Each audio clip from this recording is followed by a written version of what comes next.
Well, good morning, and welcome to my show, Ask Mason at Enid.org. This is the show where every couple of weeks we try to take some questions that our citizens around the community ask and try to give answers to those as best that we can. We sure want transparency in our city government, and I hope you'll keep those questions coming. We never use your name, and I'll always do my best to answer those questions. Before I start today, though, I want to mention last Friday night, I attended the Air Force Ball, which celebrated 77 years of service. And it was a remarkable night. Had more people than we'd ever had there before. Had 371 people between community, people in the community, and then people from Vance Air Force Base. And also happened to have as a guest speaker, General Corey Simmons, which not too long ago was the base commander out here at Vance. So it was so good to have him back and see him and get a chance to catch up. So the reason I even bring that up is I sat there and I look at 371 people all having a great time celebrating our Air Force and our Vance Air Force Base. And yeah, I'm just always reminded about what a great relationship that we have and will continue to have with Vance Air Force Base. So thank you to all those personnel that work out there and to their families that give so much to allow their mothers, fathers, and spouses to defend our country. So thank you very much. Today I have two questions that came up that I thought were real good that I wanted to talk about. One of them is Highway 81, and I know I talked about this a few weeks ago, but I want to circle back, still kind of getting questions on this, and the question was more about what about all the plants and stuff that are in the median that goes down through there. If you'll notice, there's a lot of crepe myrtles there from Pine moving north that you can tell they've cut that dirt down, and those crepe myrtles are struggling. I will tell you that part of the problem that we've had with that road and caused all the cracks was that over time, it's just the nature when you live in a state where the wind blows and dirt blows, those ditches gradually and slowly fill up with dirt. And then the grass grows higher and higher. And no one would have noticed this except myself and other people that are in that business. But when you start looking at it, the grass is higher than the pavement. And when that happens, even though that road's sloped and should take that water off the road, what happens is it puddles up or it discharges too slow. Should go off down into the ditch and then discharge all the way down to a storm sewer. That was not happening. And whenever that happens, it causes water to seep underneath our road bed, and water and ice is not a friend of any kind of a road surface, and it'll cause upheaval whenever it freezes, and it'll crack and just all kinds of bad things that happen. So aside from going in and taking all those cracks out, repouring all that concrete, redoing the shoulders on both sides, they are also going to cut those ditches down quite a bit deeper. So I say all that to say this: those crepe myrtles are going to go away, and I don't mind telling you I'm not unhappy about that. I never thought that crepe myrtles was the best choice for that area. They bush up. They are hard to maintain. They're very labor intense. They're beautiful if you stay on top of it. The problem is, with a limited workforce, we struggle just to keep all the mowing done, much less go in and trim things. So when that all gets done, and the state's responsible for that, and when all the drainage is cut down correctly, grass is put back in there and has had time to grow in, then we will look at doing something down that road. We're limited because that's a very narrow margin. So you can't put too much of a tree in there that's going to get very wide, or it'll get out and be an obstruction to the vehicles. But we will put something going down through there. It may be small grasses.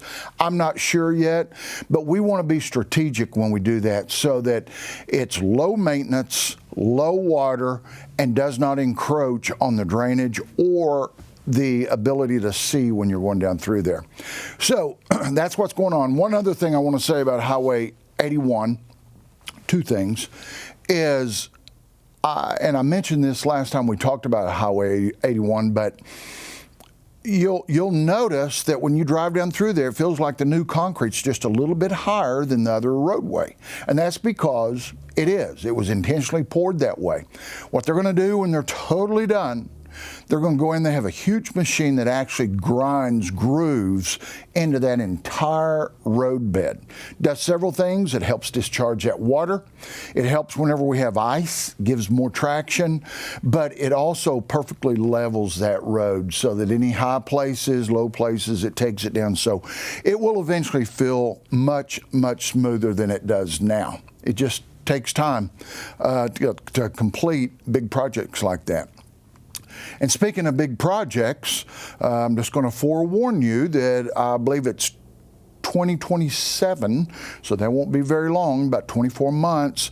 ODOT, the Oklahoma Department of Transportation, has plans to do exactly the same thing going east and west from 30th to Garland.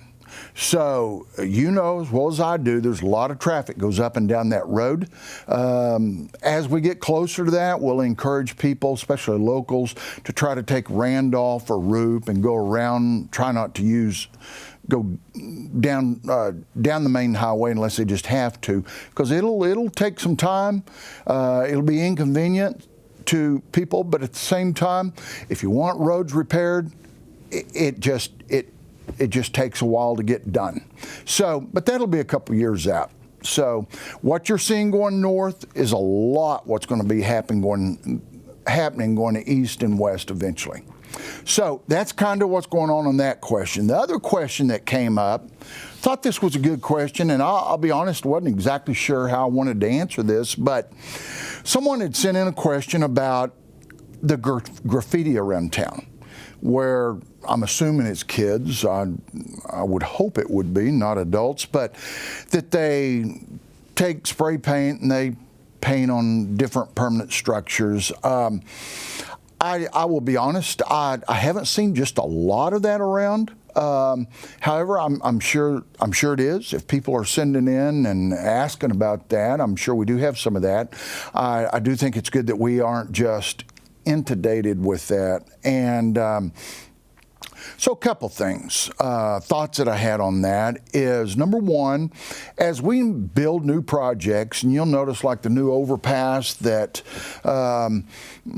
goes north over the railroad tracks, you'll notice that what they do on those things now, not just in Enid, but everywhere, it's not a smooth surface anymore when they pour those panels that go up there. They have a lot of contour to them. It makes it very difficult to try to paint and draw on that. And I think that's helped. Not saying that it can happen, but they're trying to take procedures that will help prevent that to ever happening at all. But I think two things that I'd want to remind people. If you see someone doing that, call our police department. We don't condone that. I assure you, we see that as vandalism. It costs a lot of money to try to clean that stuff up.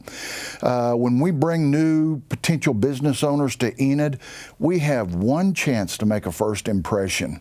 And when we drive them all around town and they do see things that have graffiti on it and the fear that it could be gang related, which I don't think it is. But that being said, it's not what we want to portray as a city.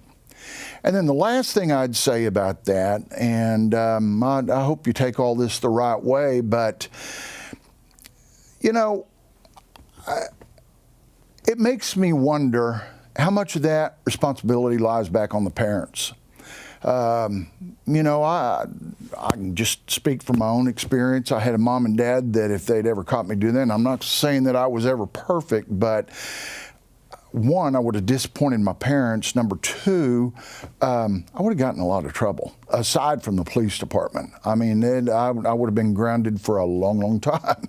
And I would encourage the parents to encourage their own children to take pride in our community.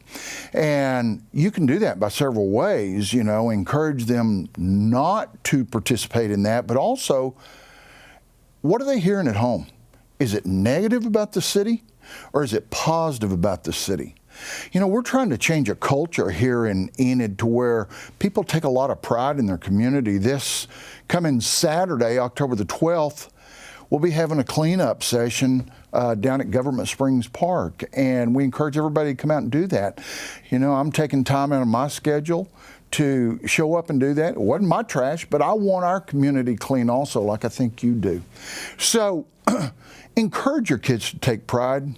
You take pride in your community, and I think as we change that culture, I think we can have fewer and fewer of the naysayers and more people that are seeing good.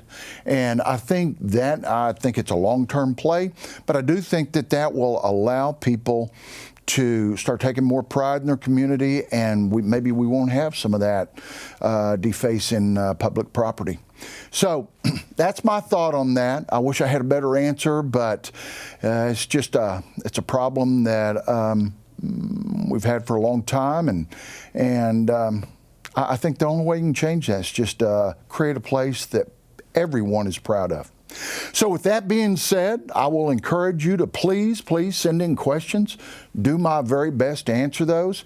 You can send those to askmason@enid.org, and we'll never use your name, but we always want to answer those questions. So thank you so much. Get out and participate, especially Saturday. Come out, Government Springs Park, and let's clean that park up, make it look great. All right, thank you. Bye.